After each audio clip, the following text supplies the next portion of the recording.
Prime, podcast for curious mind.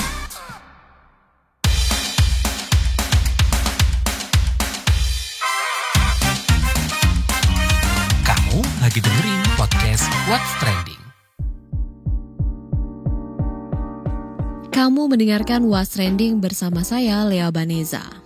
Hasil survei opini publik Litbang Kompas, 80,9% responden di 38 provinsi puas nih sama kinerja 100 hari pemerintahan Presiden Prabowo Subianto dan Wapresnya Gibran Rakabuming Raka. Kenapa puas? Jadi masyarakat menganggap Presiden Prabowo Subianto itu berorientasi rakyat alias merakyat dan memiliki ketegasan sikap nih katanya. Beberapa kebijakan yang dianggap memuaskan oleh responden adalah program makan bergizi gratis yang dimulai sejak 6 Januari 2025. Terus ada juga penghapusan utang macet pertanian, perkebunan, peternakan, perikanan, kelautan, serta UMKM. Terus nih kepuasan juga datang dari golongan guru dan aparatur sipil negara yang puas terhadap keputusan kenaikan gaji atau tunjangan. Ada juga kebijakan pemeriksaan kesehatan gratis saat berulang tahun nih. Tapi ada nggak nih yang nggak puas? Kalau berdasarkan survei yang sama, kelompok ekonomi atas dan kalangan berpendidikan tinggi cenderung memiliki kepuasan yang lebih rendah. Nah, kamu termasuk yang mana nih? Yang puas atau yang kurang nih?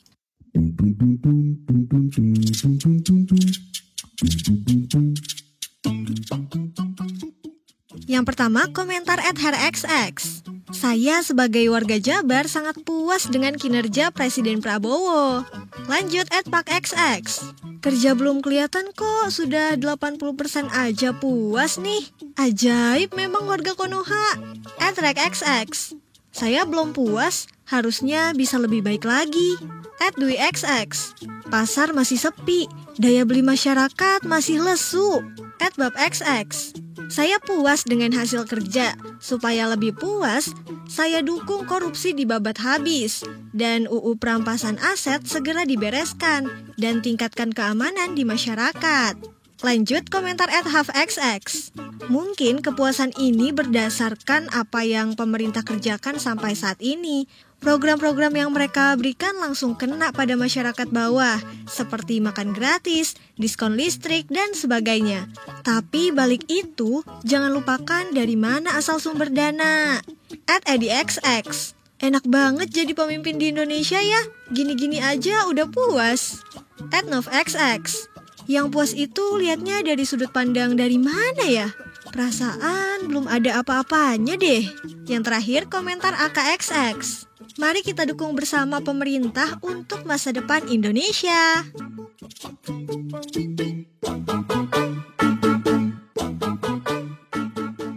Peneliti senior Badan Riset dan Inovasi Nasional BRIN, Prof. Firman Nur menganggap kalau hasil survei yang menunjukkan tingginya tingkat kepuasan publik terhadap pemerintahan Prabowo Subianto tidak mengagetkan. Karena menurut dia kebijakan yang dibuat ini populis. Tapi Firman mengingatkan kalau Prabowo belum menemui situasi yang mengharuskan dirinya mengambil kebijakan yang menimbulkan pro kontra atau bisa dibilang kebijakan yang tidak populis ke depannya.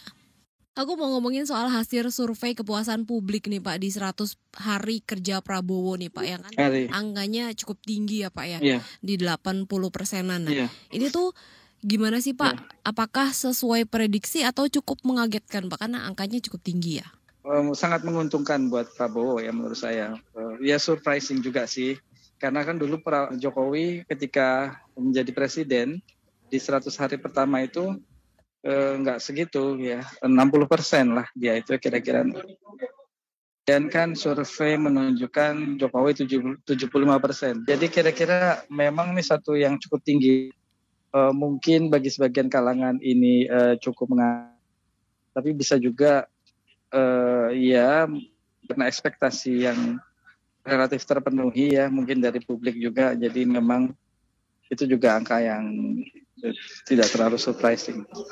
Oke, berarti tidak surprising ya Pak, karena mungkin ngelihat program-programnya juga cukup populer di kalangan masyarakat seperti makan bergizi gratis gitu ya Pak ya? Betul. Oke. Betul. Oke. Terkait juga program kesehatan, kemudian UMKM, kemudian untuk guru, tidak jadinya PPN naik, itu saya kira banyak program-program populis ya, kebijakan-kebijakan populis cukup melegakan bagi masyarakat. Timingnya cukup. Di sisi lain juga Prabowo belum berhadapan pada satu kebijakan yang sangat pelik yang membuat dia harus membuat keputusan yang tidak populer. Mau tidak mau harus membuat keputusan yang tidak populer. Nah, ini belum terjadi pada hari ini.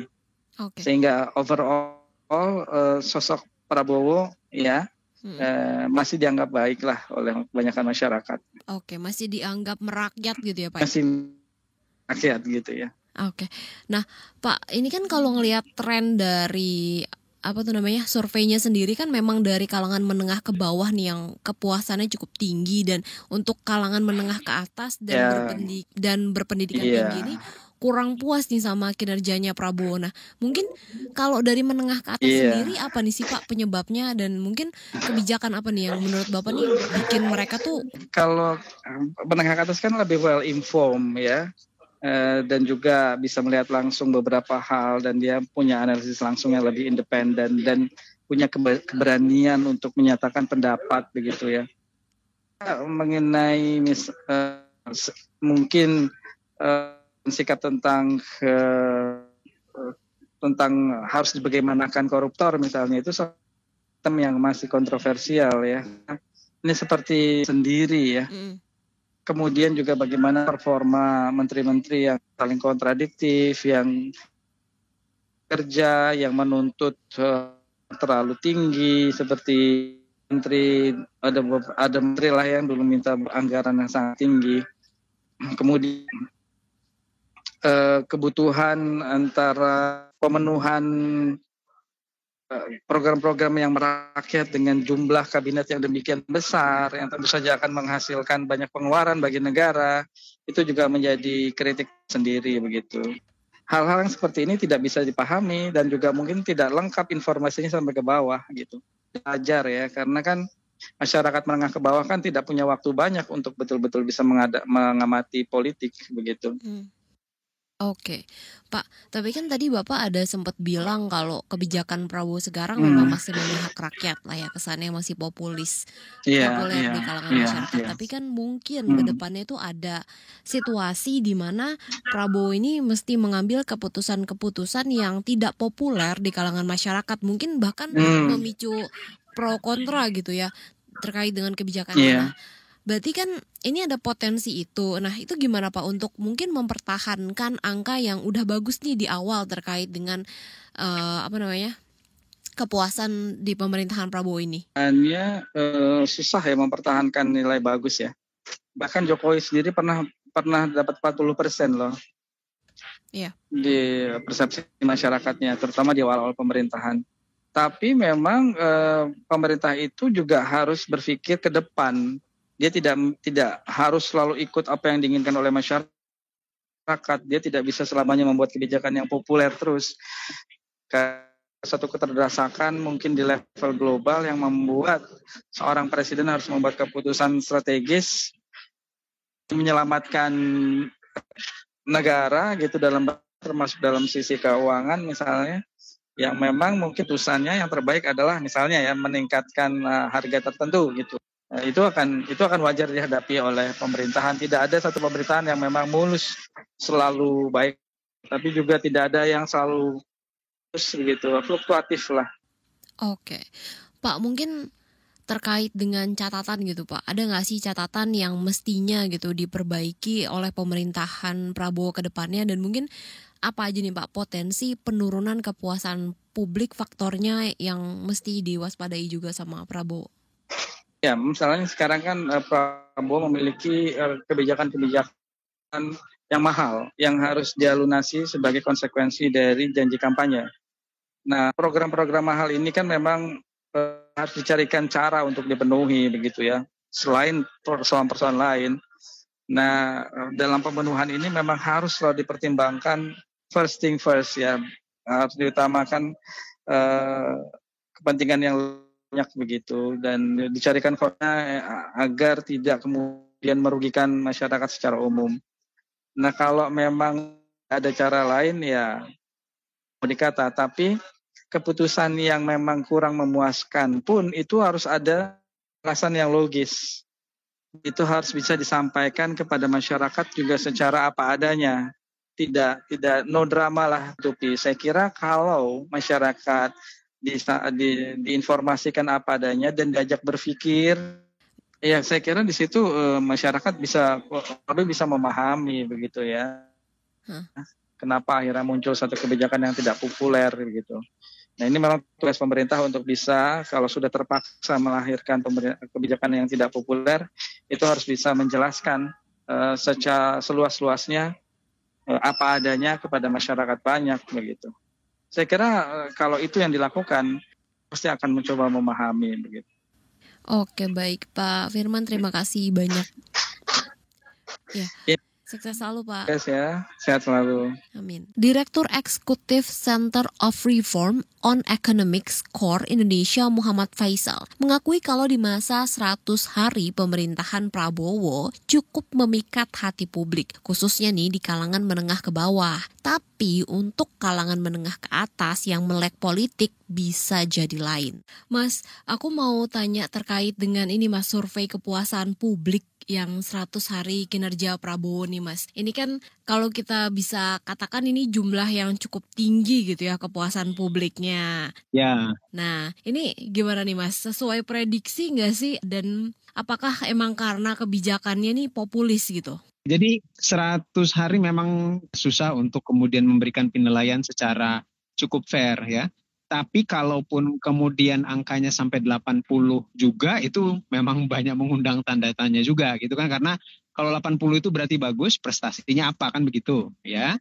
Nah jadi surveinya sendiri memang saya yakin walaupun ini kan survei Kompas pasti secara metodologi bisa dipertanggungjawabkan. Cuman kan kita tahu bahwa survei itu juga bergantung pada siapa respondennya, bagaimana sebarannya dan lain-lain gitu ya. Nah, jadi itu pertama ya. Jadi terkait dengan 80-nya itu begitu. Nah, tapi kalau mau dilihat apa kira-kira yang bisa mencapai angka setinggi itu ya.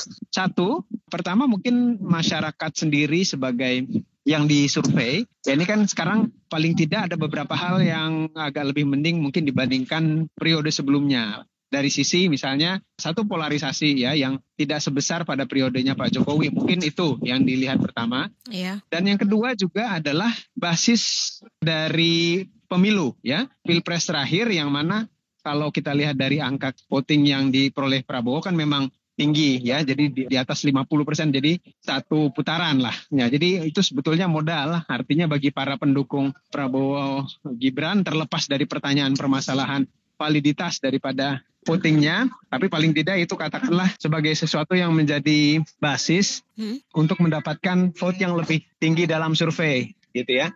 Artinya para pendukung daripada Prabowo itu pasti dari sisi penilaian lebih positif lah. Oke. Jadi ada kemungkinan itu memberikan kontribusi terhadap 80% kepuasan ya. Ditambah lagi kalau sepanjang tidak ada sesuatu yang relatif fatal ya dalam 100 hari pertama ya semestinya sih angkanya tidak drop memang gitu ya. Walaupun memang ada beberapa catatan gitu ya, karena kalau satu yang tadi yang saya katakan dalam 100 hari pertama tidak ada prestasi yang cukup menonjol ya untuk bisa mencapai angka 80. Yang kedua, ada juga catatan beberapa dalam kaitannya dengan kebijakan. Seperti PPN 12% itu kan sebetulnya cukup sentimennya kan negatif ya. Daripada masyarakat secara keseluruhan. Nah jadi sebetulnya itu yang faktor yang bisa mengurangi sebetulnya tingkat kepuasan, sebetulnya begitu. Nah apalagi kalau kemudian PPN 12% itu sempat menjadi polemik ya, jadi ada simpang siur beritanya begitu. Dan akhirnya dikoreksi sama sana sini antara menterinya, akhirnya sampai kemudian keputusan terakhir sebelum diputuskan terakhir oleh presiden sendiri bahwa itu hanya untuk barang mewah gitu. Tapi sebelum sampai keputusan kan tidak jelas gitu, menimbulkan keresahan dari berbagai macam pihak gitu ya dan protes. Nah jadi semestinya sih kalau melihat kejadian yang PPN 12% yang masih dalam masa 100 hari pertama Prabowo, mestinya sih tingkat kepuasannya sih bukan berarti mengecilkan dari hasil survei, mestinya sih banyak sebetulnya elemen daripada masyarakat yang tidak begitu puas begitu.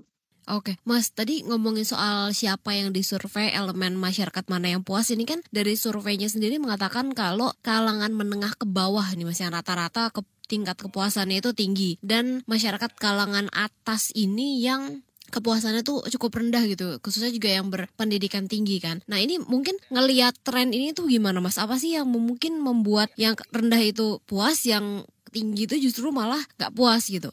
Betul, jadi pertanyaannya bagaimana sebaran daripada responden termasuk tadi yang menengah ke bawah tersebut. Karena kalau kita merefleksikan pada masa Jokowi juga yang banyak puas terhadap kinerjanya Pak Jokowi kan juga kalangan menengah ke bawah. Yang selama itu juga banyak menerima bantuan-bantuan sosial lah istilahnya gitu. Orang yang istilahnya gampang untuk kemudian berperspektif, persepsi positif sepanjang mendapatkan manfaat langsung dari pemerintah dalam konteks waktu itu adalah sebetulnya bantuan sosial gitu. Nah, jadi kalau kita analogikan dengan yang sebelumnya ya kurang lebih begitu juga. Artinya siapa yang disurvei paling umumnya dari kalangan menengah ke bawah dari sisi sebarannya gitu Mbak.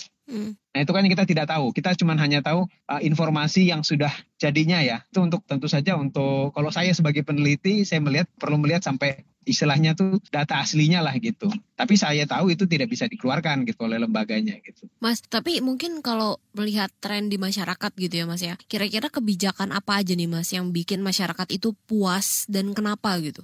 Ya bisa jadi satu tadi yang disebutkan bahwa statement-statement daripada Pak Prabowo itu juga kan sebetulnya cukup simpatik ya. Karena dalam banyak hal misalkan paling tidak dalam bentuk statement. Karena kalau realitas kebijakan kan belum terlihat ya dalam 100 hari pertama. Nah statement-statementnya mulai dari misalnya program prioritas yang memberikan langsung makan bergizi gitu ya. Secara langsung diberikan ya kepada masyarakat. Lalu statement-statement yang kaitannya dengan ingin memberantas korupsi misalnya ya terlepas dari bagaimana implementasinya nanti. Kemudian juga statement Pak Prabowo juga yang memang dia ingin mengangkat masyarakat miskin gitu ya. Nah itu kan seringkali disebutkan dalam pidato-pidatonya itu bisa memberikan pesan positif sebetulnya itu bagi kalangan menengah bawah. Oke baik. Nah Mas, tapi kalau kebijakan dari kalangan atas yang bikin nggak puas itu apa Mas kira-kira? Ya kalangan menengah atas sebetulnya kan lebih bisa membaca ya. Jadi lebih bisa educated untuk mengkritisi lah ya istilahnya.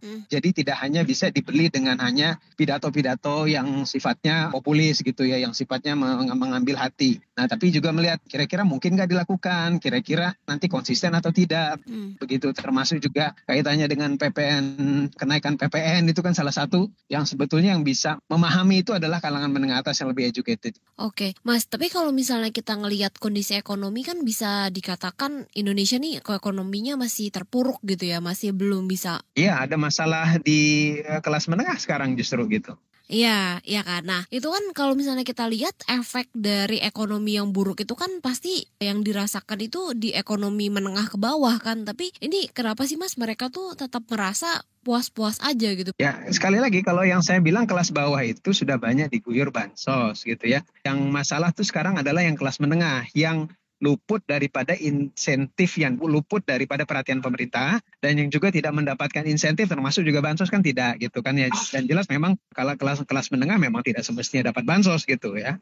Jadi tapi bentuk insentifnya dalam bentuk yang lain. Nah, jadi dalam kondisi seperti itu wajar kalau kemudian kelas bawah itu tingkat kepuasannya masih lebih bagus dibandingkan kelas menengahnya. Nah, itu kita bisa lihat juga dari tingkat optimisme misalnya ya, optimisme konsumen ya berdasarkan tingkat pendapatan. Nah, itu justru yang kelas bawah dan kelas atas itu relatif stabil tingkat kepuasan atau tingkat optimismenya. Kalau kita lihat dari survei-survei termasuk survei BI ya. Nah, yang turun itu sekarang adalah tingkat optimisme dari kelas menengah gitu. Oke, nah Mas mungkin kalau misalnya melihat arah kebijakan yang ada sekarang nih, kira-kira Prabowo ini bisa mengarahkan ekonomi kita ke dampak yang memperbaiki ekonomi atau ya kemungkinan ke depannya ini cuman kayak ilusi aja gitu, kayak yang menyenangkan hati rakyat sesaat aja tapi kondisi ekonominya ya gitu-gitu aja. Tergantung bagaimana strateginya. Nah ini yang belum kelihatan sampai dengan 100 hari pertama. Strategi realnya seperti apa gitu ya. Jadi akan ada perubahan kondisi, akan ada perbaikan bergantung pada approach-nya seperti apa, yang semestinya tidak meneruskan atau mengikuti yang approach yang sudah-sudah gitu. Nah jadi kuncinya sebetulnya ada di situ, dan 100 hari pertama ini belum terlalu banyak kelihatan menurut saya begitu. Nah kalau kita tanya juga bagaimana strategi antar kementerian juga belum terlalu jelas pada saat sekarang gitu. Walaupun terakhir kan ada statement, kalau tidak salah saya juga dapatnya dari teman-teman media bahwa Pak Prabowo nanti akan siap-siap katanya untuk mendengarkan terobosan dan kejutan lah istilahnya daripada pemerintah gitu untuk gebrakan baru lah istilahnya begitu. Tapi kan kita belum tahu sampai sekarang. Oke, Mas, tapi kalau ngelihat dari kebijakan yang populis ini sebenarnya memberatkan anggaran nggak sih? Iya, gitu. Karena kebanyakan ini kan yang dijanjikan semuanya itu membutuhkan pembiayaan yang harus dari pemerintah.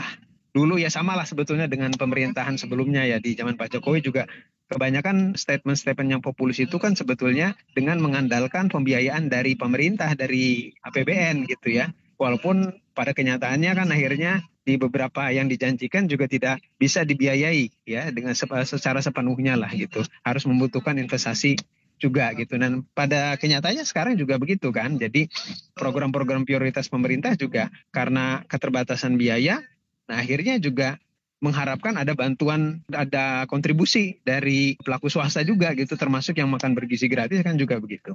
Oke, Mas Faisal mungkin yang terakhir ini kan bisa dikatakan 100 hari dengan angka kepuasan sekitar 80% ini kan cukup tinggi di awal nih. Kira-kira ke depan nih apa sih yang mesti diwaspadai sama Prabowo Subianto sendiri?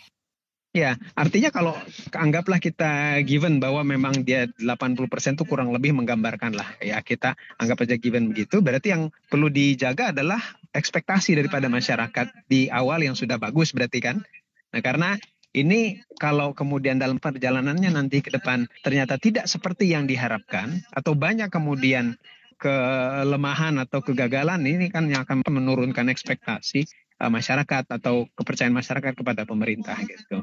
Jadi ini justru menjadi satu PR ya bagi pemerintah untuk harus bekerja keras ya, memenuhi ekspektasi yang tinggi. Ya, jadi intinya pemerintah perlu menjaga ekspektasi inilah, jangan sampai kemudian nanti turun. Artinya perlu kerja keras gitu untuk membuktikan. Oke, baik. Mas Faisal, terima kasih banyak ya Mas ya. Oke, iya sama-sama Mbak.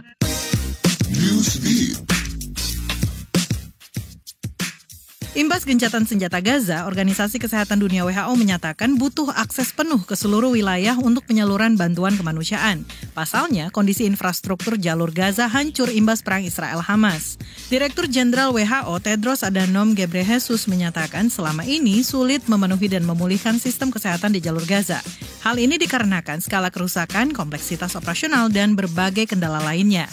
Selama gencatan senjata, Badan Kesehatan Dunia tersebut siap meningkatkan respon penanganan krisis Gaza. Tapi WHO membutuhkan akses kepada penduduk di seluruh Gaza, termasuk meminta pencabutan pembatasan masuknya barang-barang penting.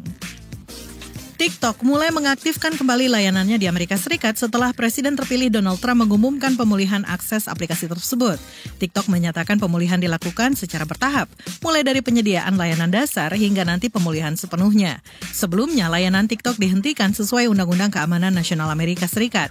Tapi setelah dilantik, Presiden Amerika Serikat Donald Trump mengaku mau memulihkan TikTok dengan sejumlah syarat. Salah satunya akan meminta kepemilikan 50% saham untuk memastikan perlindungan keamanan data. Rapper asal Kanada, Drake, melayangkan gugatan terhadap labelnya sendiri Universal Music Group di Pengadilan Federal Manhattan. Drake mempermasalahkan perilisan lagu Kendrick Lamar, Not Like Us, yang memfitnah dirinya sebagai pedofil. Lagu yang dirilis pada Mei 2024 itu memuat lirik Certified Lover Boy, Certified Pedophiles, yang dianggap merujuk pada album Drake di tahun 2021. Dalam dokumen gugatan, Drake menilai Universal Music Group memanfaatkan tuduhan itu demi mengeruk keuntungan finansial. Di sisi lain, Universal Music Group membantah keras tudingan ini dan menyatakan akan melindungi reputasi perusahaan serta kebebasan berekspresi para artis.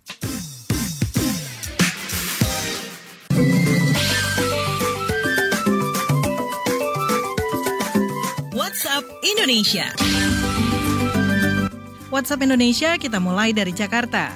Anggota DPR bidang kesehatan, ketenagakerjaan, dan jaminan sosial Uya Kuya menuai berbagai kecaman setelah membuat konten video di sekitar lokasi kebakaran hutan Los Angeles. Menurut media sosialnya, Uya menyampaikan permintaan maaf dan membenarkan dirinya beserta keluarga ditegur saat ngonten. Tapi Uya beralasan konten yang dibuatnya berdasarkan permintaan dari wartawan di Indonesia yang ingin melihat kejadian kebakaran di LA. Karena ada banyak berita bohong atau hoax dan AI kebakaran LA. Uya mengaku dirinya sudah menghapus konten yang direkam di Altadena, Los Angeles County. Terkait izin, Uya mengklaim telah mendapat izin dari orang-orang sekitar, polisi, FBI, dan National Guard di lokasi. Tapi izinnya hanya untuk gambar di ruang publik, sidewalk, pinggir jalan, dan tidak termasuk properti. Masih dari Jakarta, Pusat Pelaporan dan Analisis Transaksi Keuangan PPATK menemukan adanya dugaan penyelewengan dana desa untuk judi online. Kepala PPATK Ivan Yustiavandana mengungkap salah satu kasus penyelewengan terjadi di Sumatera Utara. Setidaknya 6 kepala desa diduga terlibat praktek ini. Dana yang disetorkan mencapai 50 juta hingga 260 juta rupiah. Pelaku ada yang menjabat Ketua Asosiasi Abdes Kabupaten. PPATK mencatat selama periode Januari hingga Juni 2024, lebih dari 115 miliar rupiah dana desa ditransfer ke rekening kas desa RKD. Dari jumlah tersebut, lebih dari 50 miliar rupiah diduga diselewengkan. 40 miliar rupiah diantaranya digunakan untuk judi online. PPATK berencana melanjutkan penyelidikan terkait penyelewengan dana desa di provinsi lain. Terakhir mampir ke Makassar, Sulawesi Selatan. Sebanyak 1.323 pelajar SMP negeri di Makassar terancam tidak mendapat ijazah karena tidak terdaftar data pokok pendidikan Dapodik. Masalah itu bermula dari penerimaan siswa 2024 lewat jalur solusi yang mengakibatkan beberapa sekolah mengalami kelebihan kapasitas rombongan belajar. PLH Kepala Dinas Pendidikan Makassar, Nilma Palamba menjelaskan bahwa jalur solusi bertujuan memberi kesempatan bagi siswa yang tidak diterima di sekolah favorit.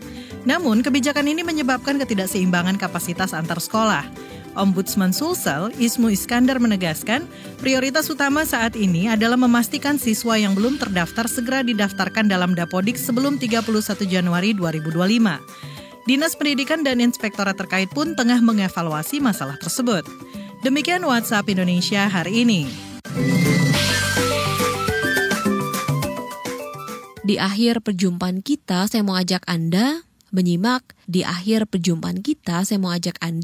rangkuman berita daerah pilihan dalam WhatsApp Indonesia berikut ini. Terima kasih ya sudah mendengarkan What's Trending. Jangan lupa terus dengarkan podcast What's Trending di kbrprime.id dan aplikasi mendengarkan podcast lainnya. Lea Baneza mau pamit dulu. Stay safe and be happy. Bye-bye.